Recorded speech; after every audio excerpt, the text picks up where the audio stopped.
All right. We are here today with David Patterson. And David is a 24-year Kentucky peace officer. And he was the Libertarian Party of Kentucky's 2014 Senate candidate. And back in 2014, to get on the ballot, Dave needed 5,000 signatures. And we collected 9,100. Plus a few beyond Keep that. going. I'll get real quick. And in getting that, we actually helped build the infrastructure that Ken Mollman used to get ballot access for various candidates and Libertarian affiliates in 5 different states. And Dave also received over 44,000 votes in 2014. And just in case anyone wants to see what whole ballot access thing looks like, if you don't have it, it's a big pain in the butt. Well, can you show them how many names? I mean, I don't want them to see the names, but can you show them how many names are on a sheet? I think it's 54, isn't it? Well, yeah. And these are shrunk down. Yeah. Right. Signatures after signatures after signatures. Right. Yeah. Anyway, sorry, Rob. No, it's actually a great thing because I didn't know you had those. Oh yeah, I've got that. I have that. That's a prized possession of mine. So it's not.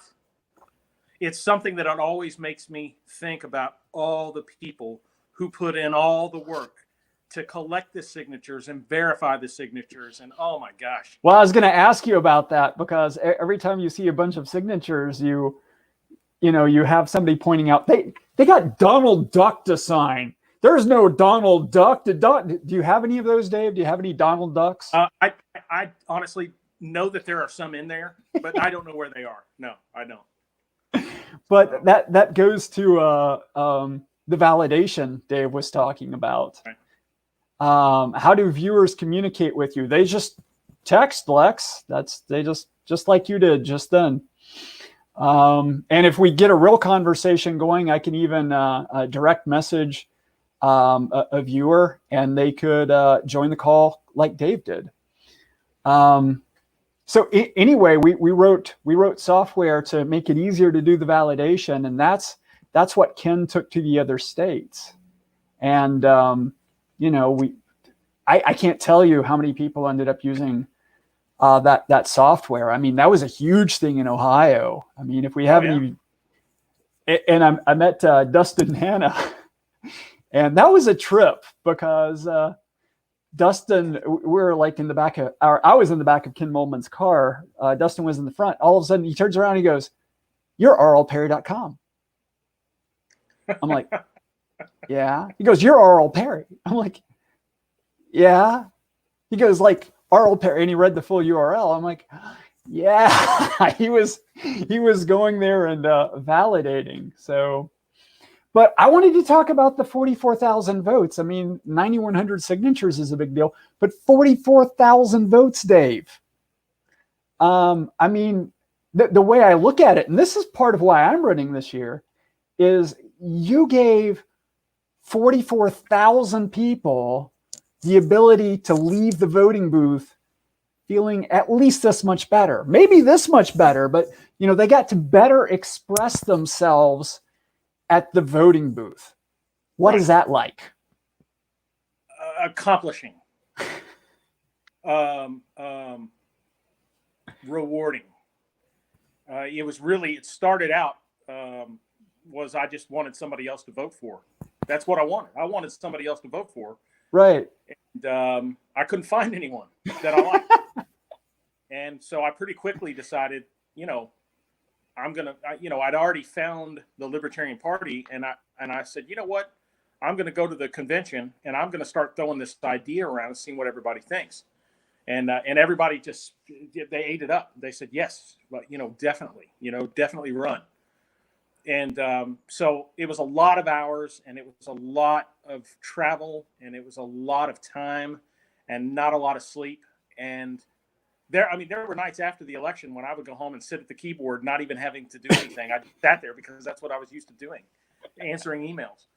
But it's really rewarding. It was really, really, really rewarding to be able to give people another option. Well, I hope some of our current candidates are listening in besides just me. I mean, that helps energize me a little, what you just said. But I hope some of our other candidates are in to energize them, and maybe some future candidates. Hey, Frank. Hey, James. Hey, everybody. Yeah, Frank, man, I love Frank. Listen, I tried to get Frank to run. He is running. The same year that I ran for Senate, I wanted him to run against Andy. Right. And I don't think Frank was ready, but he's definitely done himself proud. So and elections that he's been in. Maybe not the very first signature, but like if you take the first 100 signatures, I would say Frank got at least a third of those. I mean, he was right there at the beginning. You and I didn't even know what we were doing on that front, and we met him at UK, and he took us to the free speech area because you can't have free speech everywhere, people. It's not that kind of country. You have this little area on the campus. And for anybody who use later, we're talking about Frank Harris. Frank Harris. For the 6th congressional seat here in Kentucky. So, and it's what's his Facebook? Is it Harris? Is it Harris for Kentucky? Harris for Congress? Hey, Lex, do an @ in the comment at Frank Harris for us. That way everybody can find Frank, if you don't mind, man. Thanks, Lex. Call for help. Lex wants to know how the lesser of 3 evils is better than the lesser of 2 evils. Wow, that's really deep, man. I'm not even sure that I can answer that. I think that we're all individuals, and we all have a choice to become politically awake or not. And for those people who become politically awake, you've got a few choices, and all you can do is hope that through your activity within a party or within an electorate, you are able to positively influence people to do the right thing. Mm-hmm. But they're not rub.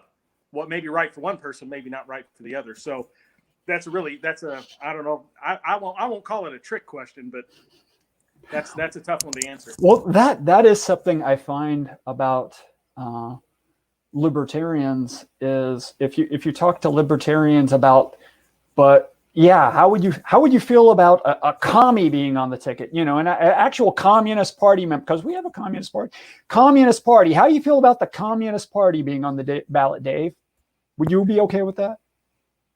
If they did the work and they, I mean, yeah, it's a free country.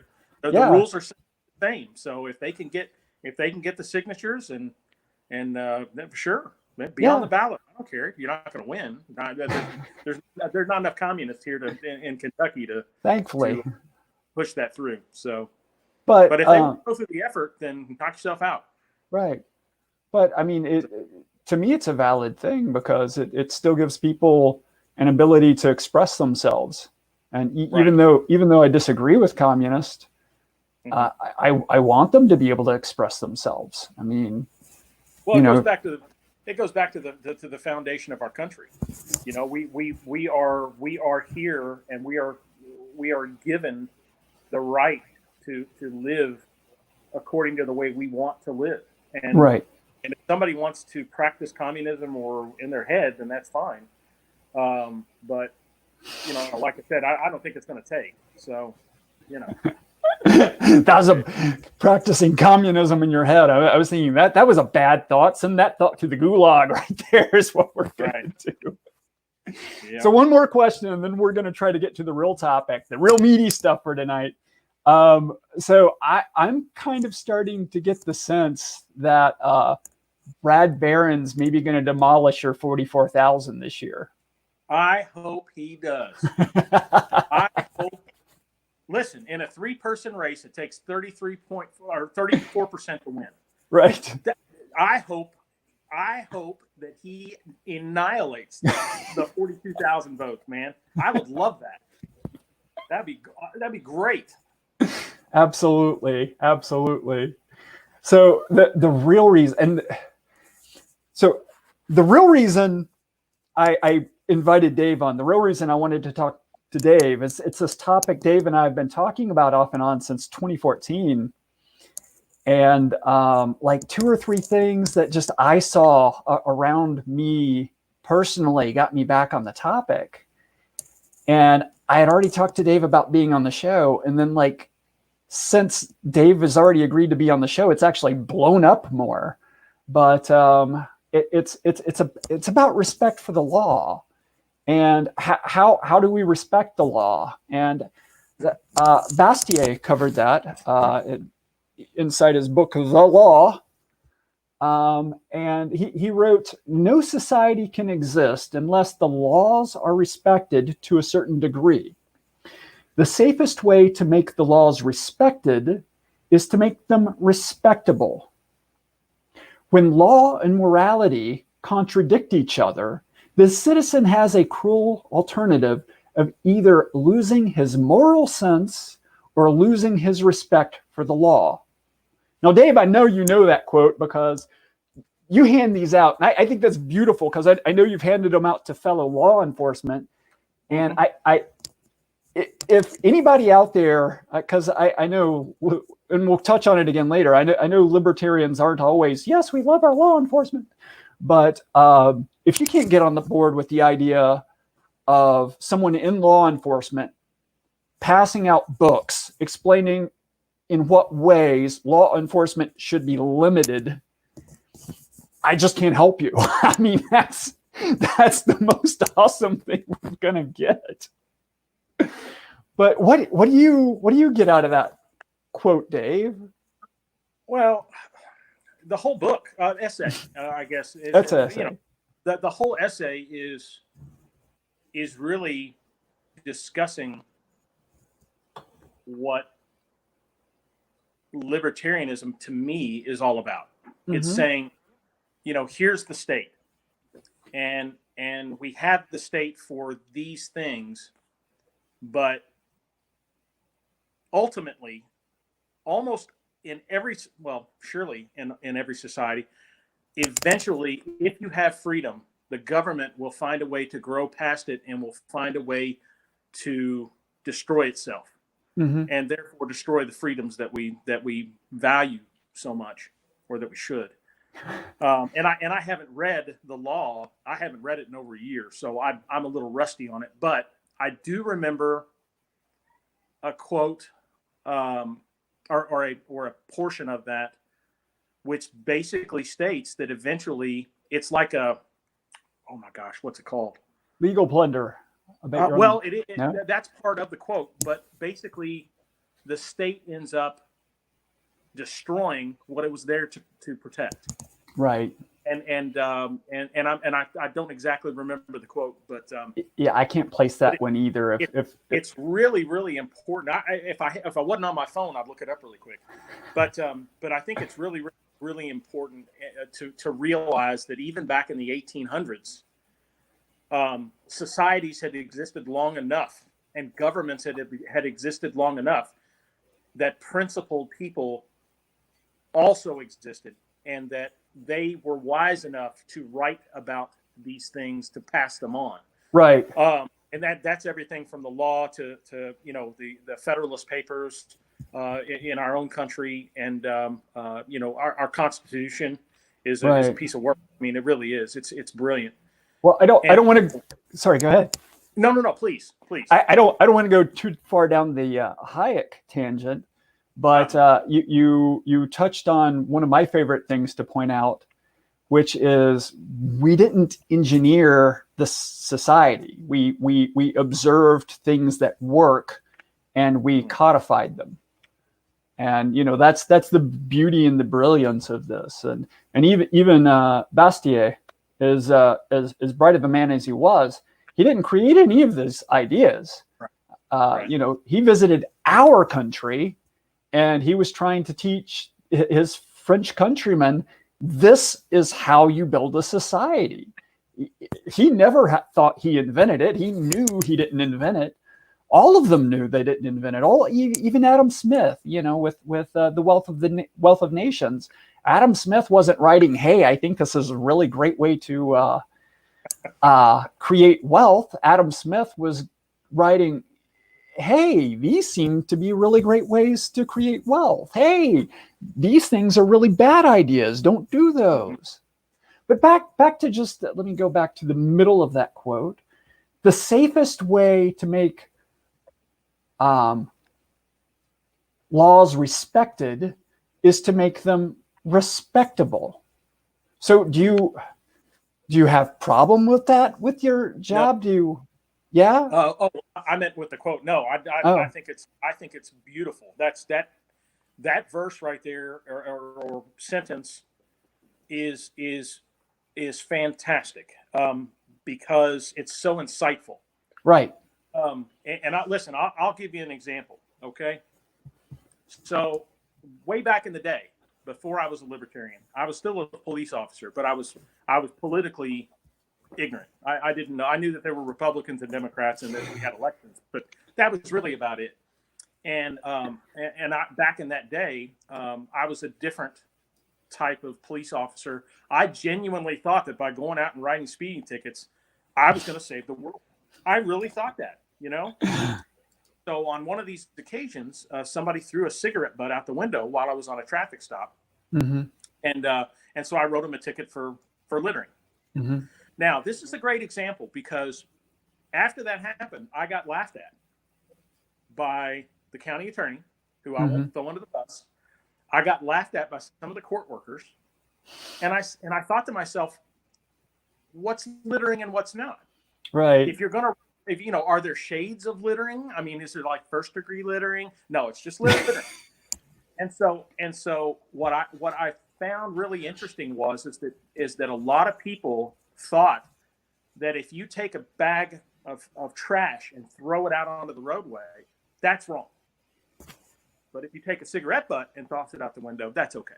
That's okay. And so where do you draw the line? And I think that was an important lesson for me in trying to realize that some of the laws that we have on the books, they really shouldn't be there.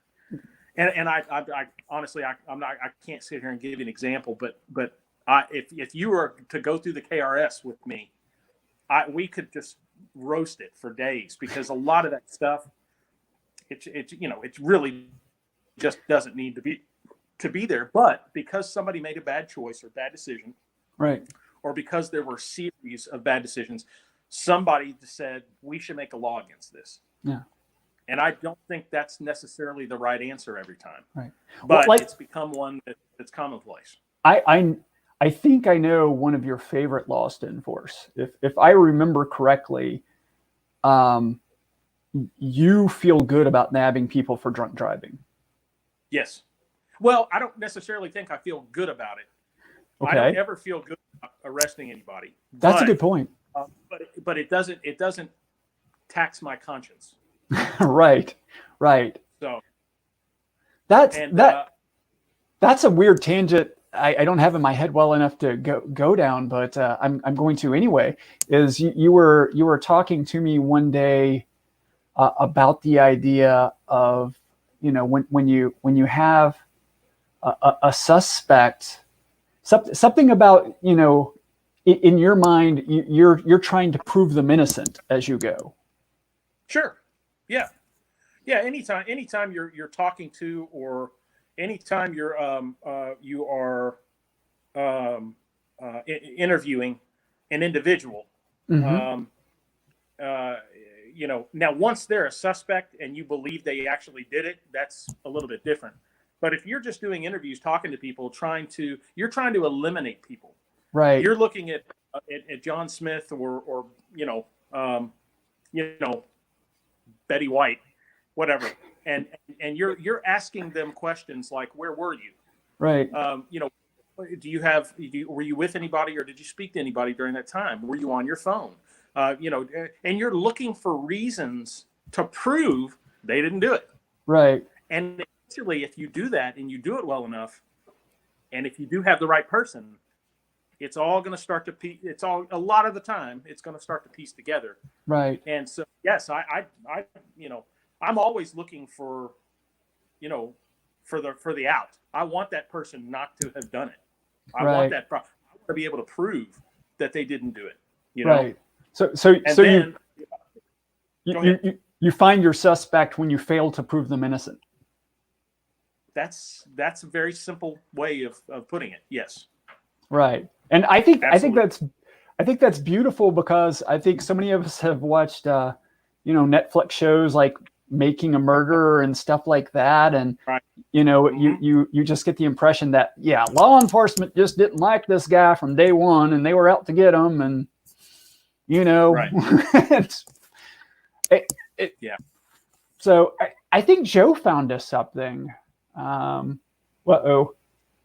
I show this whole thing? Wow. I'm new to this. Sorry. It has acted in direct opposition. I'm gonna try to sound it out. Okay. It has acted in direct opposition to its proper end. It has it has destroyed its own object. It has been employed in annihilating that justice. This is actually small for me too. I should just make it larger. Justice, which ought to have established in effacing amongst rights that limit. This is a long quote, Joe. All right, I'm going to shut up and let everybody read it.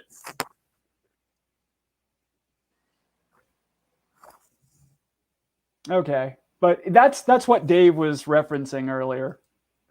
I'll quit trying to stumble through that. Oh, you're good. So, like, drunk driving, you feel pretty good about enforcing. Mm-hmm. Yeah. Now, the way I look at it is if you're impaired, and the standard by which they judge that. Listen, I have known people that have been way drunker than a 0.08 mm-hmm. that could probably drive a car better than a lot of people I know. And right. so I know there's always going to be, but the reality is that we are a society of laws, and even though some of those laws are stupid, being able to get behind the wheel and be drunk or high is a bad idea. It is. It's a bad idea. I don't care who you are. I won't even argue it. I won't even argue it with people, because in my mind, that is a good law. People should not do it. And if you do get behind the wheel and you are legitimately, I'm not talking about going to Applebee's and having a couple beers. I'm talking about if you're legitimately toasted, you don't need to be behind the wheel of the car. Right. Child restraint devices and booster seat devices, same thing. Mm-hmm. The children under 18 don't have the reasoning necessary to make that choice on their own. Right. And so, unfortunately, the state said, we need to make this a law because people won't do it. I pulled a lady over at some point in my career. I'm not going to throw anybody under the bus. And this child was standing on the armrest with their head out the sunroof. Not good, folks. Right. Bad decision, So anyway, yeah, there are some laws that I think they're good laws, but there are other laws. And just real quick, one of my favorite Gary Johnson stories was when he said that he came to an intersection in the middle of the night, and it was a 4-way intersection, and he had a red light, and he looked around and there was nobody around, and he just rolled on through the red light. And he said, at that point in time, I realized I was a libertarian. And I was like, that's beautiful. Yes, I get it. I understand. I'm not promoting that activity because it's illegal, but I'm just saying, I think that's a great moment, I think what I'm hearing is if you happen to witness that on duty, you might fail to witness it. Well, if it's the middle of the night and somebody runs a red light or a stop sign, I'm probably going to pull them over to make sure they're not drunk. Okay. But if they're not drunk, I'm probably going to go, Right. don't do that. Right. Bye-bye. You know? So, yeah. Well, how do you feel about the war on drugs? Oh, Robert. We are not going to spend a lot of time on this. I'm telling you right now, the war on drugs failed. Right. Okay. It failed. It's failed miserably. Yes, we in law enforcement, we pull over cars every day. We get into the cars, we find drugs, we take people to jail, and they get out of jail and they go right back to it. That's not winning. No. You know? Well, and so we could do a whole nother show on the war on drugs. Right. But I have to bring it up. And the reason I have to bring it up is you pulled somebody over for something minor in the middle of the night. Now I'm worried about who's in that car. You know, I'm worried about what they have. I'm worried about what they're afraid you might find. I'm afraid. You know what I'm saying is I'm afraid that somebody has some pot in their car, and they're a little more nervous than they should be. Versus just me, if I run maybe I just missed maybe I'm arguing with someone on the phone or something and run the red light, or maybe I'm Gary Johnson and nobody's around and I run the red light. But if I have something in my car, or I could have a lot of money, Dave, I could have $15,000. I just sold my tractor to somebody for cash. I have $15,000. I'm not even in drugs, but now I'm afraid this cop's going to do a what's it called? Civil asset forfeiture, and accuse my $15,000 of being involved in something nefarious. Meanwhile, all you're trying to do is make sure they're not drunk. Right.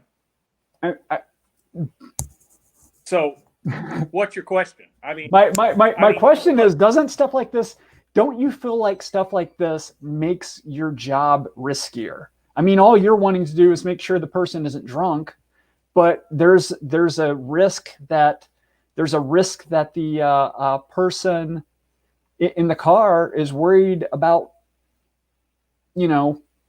something related to the war on drugs. Because even the cash relates to the war on the drugs. They're worried about the $15,000 because they think I got that from drugs. Well, as it pertains to being scared, if you're afraid, listen. It's always good to have a healthy respect for the possibility of danger. Right. But if you're afraid to do this job, you don't need to be doing this job. There are other things out there you can make a living doing. As far as a civil asset forfeiture, I've talked many times with people about that, and we in law enforcement. And when I say we in law enforcement, I'm talking about the ones who believe still that the war on drugs is that's a fight worth fighting, and there are still plenty of police officers out there that believe that. And I'm not saying that, I am. I think it's bullshit. But anyway, the reality is that this is a tool. Civil asset forfeiture was a tool that was enacted and was given to police officers to try and again win the war on drugs, right? And there's a certain set of criteria that are supposed to be followed. Right. Now, I'm going to be honest with you. My advice to the criminals is, and when I say criminals, I'm talking about people that are dealing and carrying drugs on their person illegally. If you do drugs and you carry drugs on your person, and I'm not talking about pot, okay? But these people should listen too. If you do that, you should know what the laws are. Make sure that you don't have a bunch of cash on you when you're in the car with your Coke or your pot. Right. Because if you do, you now know that you might lose your shit. Right. It is simply a tool that has been put into the hands of law enforcement to try and help them win. Right. Right or wrong, that's the way it is. And so if you're that guy that just sold his tractor for $15,000, when you get that money and that cash, you probably ought to not have any drugs in your car. Right. Maybe I just throw the drugs in with the tractor is what you're saying. Or just don't have them in the car with you. You know, I mean, I don't know. Like I said, I didn't make the rules. You know, that's another thing I know we were going to talk about. Yeah, so, if we get to it someday. But, yeah. Well, Alexa's kind of alluding to it here is what can a citizen do when the General Assembly passes laws that have no victims? They need to start electing better people and getting better people into office. Period. Because easy enough. You can't do anything. Yeah, that's why it's so important for us to spread the message of libertarianism. And I'm not talking about the dogged, in-your-face, hardcore, uppercase L libertarian stuff. I'm talking about the basic stuff. Here's the things we have in common with this group. Here's the things we have in common with this group. Enough people like it to where we're a formidable opponent. Now, we're right at the cusp of doing great things, I believe, as a party. Mm-hmm. But we still need to get people over here. And when we have people out there taking it to the nth degree, it's not helping. And so I think that the approach is, but we have to start winning elections, and we're doing that. Mm-hmm. We are winning elections. We are. They may be smaller elections, but we're winning, and we're going to continue to do that. And I think that our message resonates if it's presented in the right way. That's just my thought on that. Yeah. So, we have to start. Go ahead. We have a generous offer here by Jacob Clark. And I know Jacob. Jacob's a really nice guy. Probably not only is he willing to hold my cash, he's probably willing to hold everybody else's. So if anybody out there at all needs someone to hold your cash for you, ping Jacob. We have a few other suggestions. Joe Hunter is suggesting civil disobedience. Jacob Clark. Go ahead. I've heard a story, and I'm not, once again, I'm taking names and places and all that stuff out of the equation. Right. But this is probably one of the purest forms of civil disobedience that I've witnessed. And really, I didn't witness it. I just heard about it second or third hand. But in a town in Kentucky, I heard about a small eatery that has a little dining area, and of course, when the directive came down from the governor, pursuant to chapter KRS 39A, this place did what everybody else did, and they turned the chairs up on the tables and they pushed everything aside, and they said, please order your food, we will serve you, and it will just be in a to-go box. And so this individual, I won't even specify race, is an older individual and has been around that area their whole life. And one day, not too long ago, this individual went into the eatery to get their food because they eat there all the time. Right. And they handed him his to-go box. And this person, I know I just gave it away that it's a guy, but that's okay. So anyway, this individual walks over and takes a chair and puts it down and sets his food down and starts eating. Mm-hmm. And the store owner doesn't want to shoo him off because he's a loyal customer and he's been there forever. But the owner also doesn't want to get in trouble.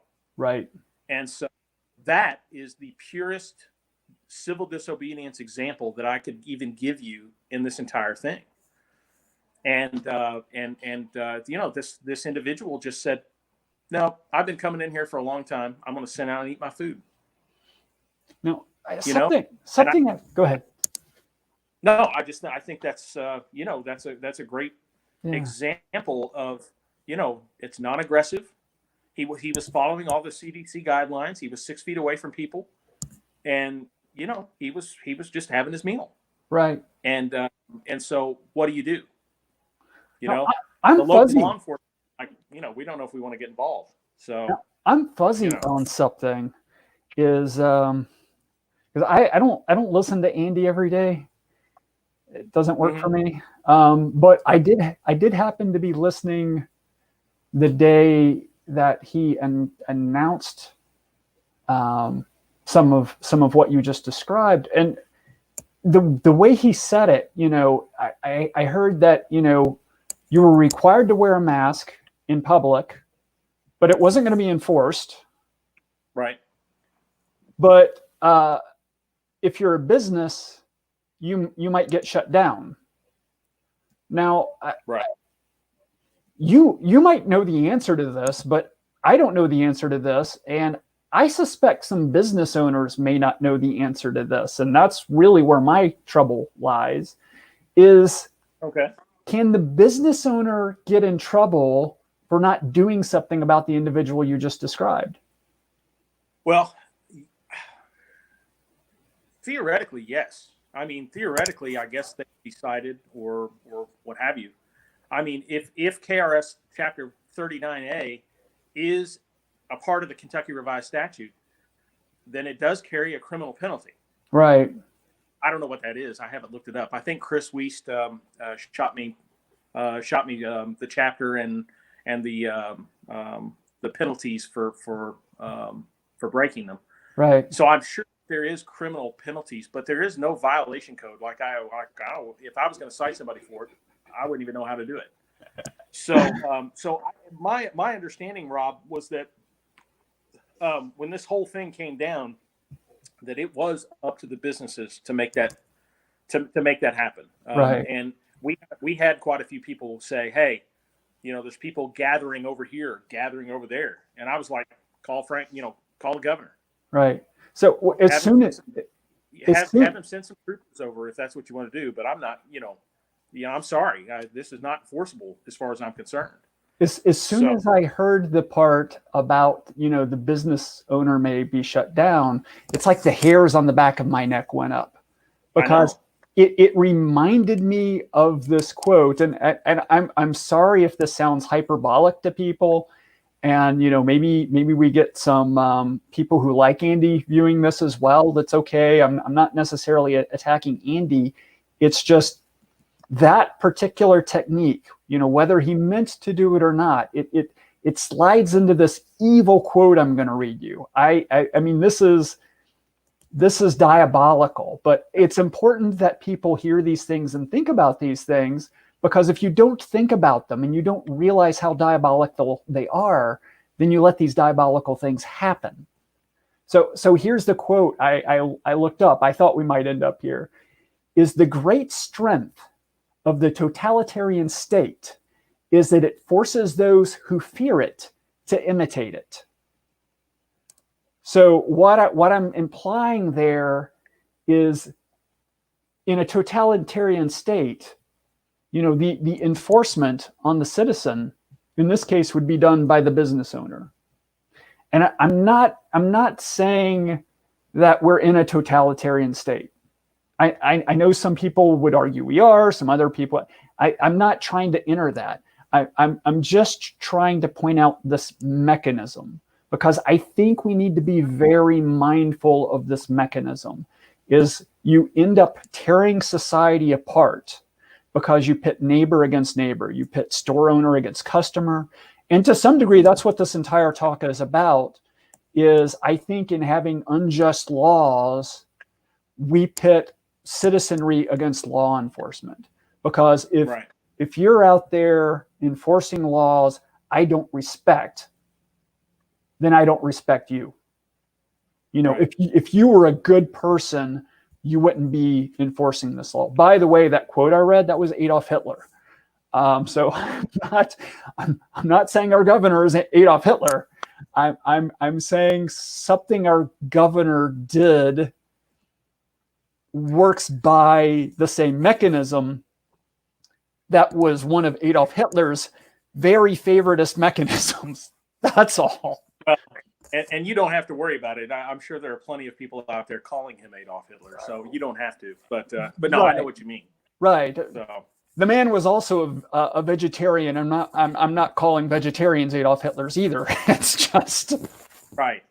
Similar mechanism, and I think that's worth noting. I think it's worth noting that mechanism, But, you know, just a minute ago, I said, maybe I don't respect you. And I know we've both heard that a lot, because when we were on the road in 2014, people would be like, I hate the law. And you'd be like, talk to Rob, because when I met you, I wasn't comfortable around law enforcement. Hanging out with you really helped me a lot that way. It was transformative. Thank you. Oh, But how do you, I mean, they do kind of have a point, because, and I'm not gonna call you out on the specifics, but I've heard you before say, yeah, if they make me do blah, I'm handing in my badge. And I believe you. I don't want to call out those things right now, right. but I Well, believe first you. of all, before I speak on that, I have to tell everybody that I absolutely love my job. I do. And I enjoy the community that I live in. And I love the fact that I have, over the year that I've been here, that I've been able to establish a pretty good relationship with a lot of the citizens here. Right. It's been a positive thing. And so having said that, I think it's very, very, very important. And our leaders in our community, both, you know, up from the chief to the mayor to our council people, they're all wonderful, you know, and they have all weathered this thing very, very smoothly. It has been, in my opinion, you know, they have made some really, really good choices when it comes to watching and waiting and seeing how everything plays out. Mm-hmm. And so having said those things, you know, I will tell you that that if I was ordered to go and take license tags down at a church, I would say, I'm not doing that. Respectfully, I'm not doing that. And then if something came of it other than that, then, you know, so be it.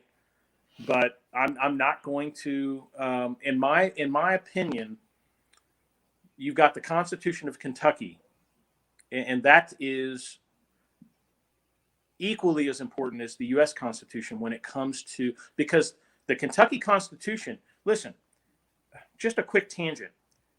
When our nation was set up, the federal government was supposed to cover like this, this, and this. That's it.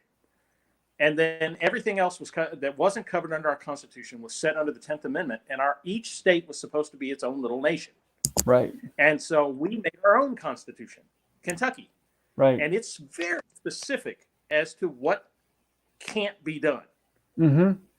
So if I was asked or ordered to try and enforce something that went against our Constitution, the Kentucky Constitution, I don't know that I would have a choice but to say no.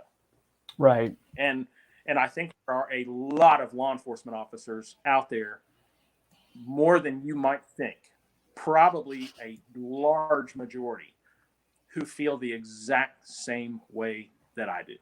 Right. And so that's really good to hear. Yeah.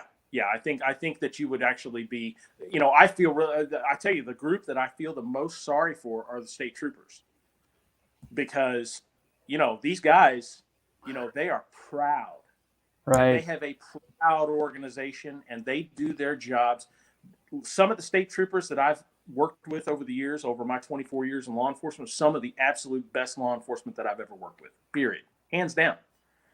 And for them to be put in a position where they can't say anything, because if they do, they could lose their job, you know? And so therein lies the rub. What do you do? Right. Well, I know what I'm doing. I can't speak for them, and I wouldn't. Those guys that went out and collected the license tags in there, that was a scare tactic.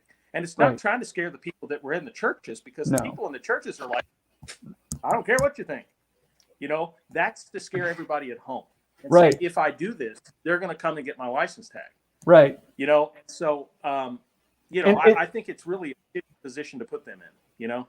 Right. Right. And I've left it up there for a long time, but I don't think you can see it because your phone's on a tripod. But Debbie Moore says that we're glad to have you in our community. So hopefully. Yeah, I love Debbie. We're Fitbit partners. Okay. So, yeah, she's awesome. Yeah, and Dave was talking to me about his Fitbit before we started the show. So the thing we were just talking about is one of the things that drives me because, I sort of pay attention to culture a lot and like corporate cultures, things like that. And I was reading Mad Dog Mattis's book, Call Sign Chaos. And, he was talking in Call Sign Chaos about, whatever you promote in a culture, you tend to end up with more of it. And this comes into play in a lot of places. But one of the places that worries me is if we're putting state troopers, let's say, because you just referenced them, if we put state troopers too often in a position where what we're asking them to do is at odds with their morals, then they're just going to be trying to retire as soon as they can. Or without naming names, I'm going to mention that I have known police officers to not be entirely happy in the community they were in and move to another one. But it can happen. It can happen. But what I worry about is if we make it too difficult for good men to be law enforcement, then what kind of law enforcement will we end up with? I mean, I think that's Please continue. I'm sorry. No, I was just wrapping up to the question. I mean, it to me it ties complete with what you were just saying. Isn't that a real fear? Well, when you're always going to have a reflection of in the communities that you're in, or the states or the regions, you're going to have this many people, and this tiny little bit over here, itty bitty, are not good people. Right. They're the ones that are out there doing the bad stuff. Right. Well, anytime you have a group of individuals in law enforcement, you've got this group, and the same proportionate amount of people are going to end up in that group too. So yes, there are bad cops out there. I guarantee it. But the reality is that the actions of the few are reflected on the whole group. Sure. And so most cops are excellent, good, morally driven people that are just want to do the right thing. Right. And so. But to maintain that ratio, isn't it important that we punish the bad cops just as we would the ones in society? Totally agree. And it does happen. I've seen it a lot. See, here's the deal. A lot of that happens behind closed doors. It's not public. And so those officers will get demotions or they'll get fired or what have you. And I've been standing in the same room when somebody has been let go. So I know that it happens. And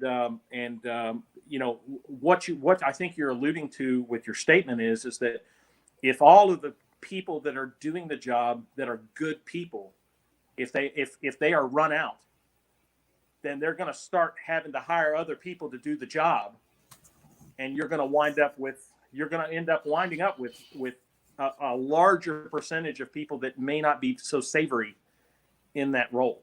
That's exactly it. It. We want to be careful to not promote people with bad morals to be in law enforcement, and we don't want to discourage people with good morals from being in law enforcement. And that right. is, I feel the pain of my brothers and sisters when they reflexively don't get along with law enforcement. I totally get that.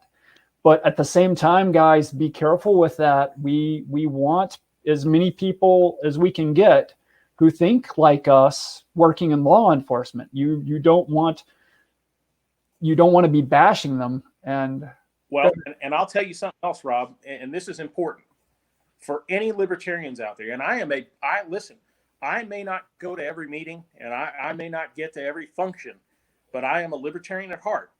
Right. And I'm telling you right now that I have promoted. And amongst all my police officer friends that share my feelings on libertarianism in politics and in life. Right. There's one thing that keeps them from being active in the party. And I don't even need to tell you what it is, but I will. Go ahead. It's It's the negativity towards law enforcement. It's the grouping together. All cops are the same, so all cops do this, and all cops are bad.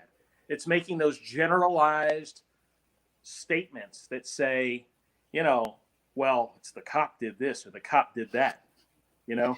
Well, the cops enforcing this unjust law. If they were morally, if they had a moral compass, they would quit their job. Hey, guess what?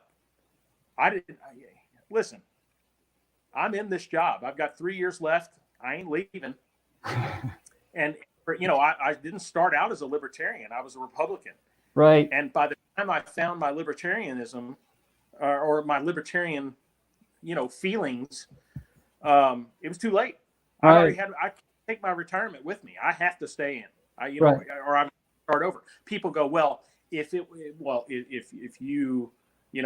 were moral, then you would just leave your retirement behind. And I'm like, are you an idiot? I don't want to curse up the show, but right. Listen.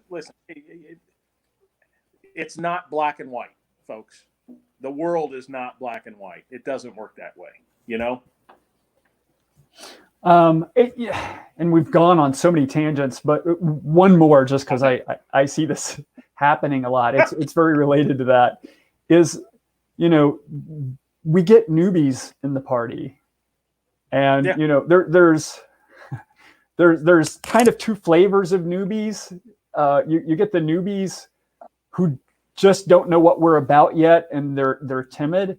Be patient with them, give them time to learn the party, and then you have newbies that think they're all in and they're already ready to be a candidate, and they don't even know what we stand for yet. And that can be frustrating. That can be a little scary. But you know what? Be patient with them too. Yeah. I've been actively studying libertarianism for 20 years, and I learn something every day I study it. So don't get too upset with somebody who's been in it for a year or two and they still don't know what the NAP is. And I've seen that, because you can totally agree with the non-aggression principle and just haven't tripped across it. I mean, it's you've been reading Atlas Shrugged and F.A. Hayek and Bastiat, and none of them mention the NAP. So yeah, you don't run across it until you run across it. Right. But I wanted to finish up on like a really good note, Dave. I can see the sun setting on you. Yeah, I'm gonna have to. Let me turn the light on real quick. Okay. But go ahead with your question. Well, no, it's good news for you. Is we're working to make it so that you have fewer unjust laws to have to enforce. So I've got there a list of our 2020 candidates in Kentucky. We can see we have 3 federal candidates, including that awesome guy there in the second row. We have quite a few there running for state offices, and we have Dave Watson running for constable. We've got a guy running for city council, city commissioner there. So I mean, there's a lot of opportunity for people to elect libertarians into the legislature, because we can be upset with cops doing their job on laws they're not happy with either, but maybe we should do our job. And our job is to get people in the legislature who make sure the laws are just. That's our job. We need to be doing our job and stop being upset with everybody else because they're doing theirs. So I see there's a few more. There's a few more comments coming in. Wow, it's been 54 minutes. I was afraid Dave and I were going to run out of things to talk about at like 6 minutes in. No, that never happens. Dave and I could. I don't think you and I are ever going to we could talk forever. So. Yep. Dave, thanks for joining. I think a lot of people got a lot out of it. I don't know if you. I have an idea. Yeah. My idea is this: there's some stuff we didn't cover. We did not. And if you're interested in doing if you want to do a part 2, then, absolutely, then I'm all for it. Okay. So that'll give us an opportunity to maybe hit on some things that we didn't hit on. Didn't get to hit on today. Right. Okay. If anyone who watches this, and people, they're not all going to watch it tonight, so they're not all going to hear this tonight. But so let's give them a few days. Maybe can you do next Thursday? Is that too far off? Do you know? What day works for you next week? Let me think. Yeah. Yes, I can. I'm off on Thursday. So yeah, that's not a problem. So do you want to do Thursday at 8 p.m. like we did tonight? Yes. So anybody who has any questions for Officer Patterson, or you just have something you want to hear me and Dave talk about? Oh, send me a direct message, and Dave and I will talk about that. This has been a lot of fun. If viewers got like a third the joy out of this that I did, they're definitely going to be back next week. So I will see you guys next week. Well, I'll see you guys tomorrow night, but Dave, I'll definitely see you next week. And thanks everybody for joining. And Dave, thank you so much for making this so awesome. Have a good night. My pleasure, Rob. Anytime.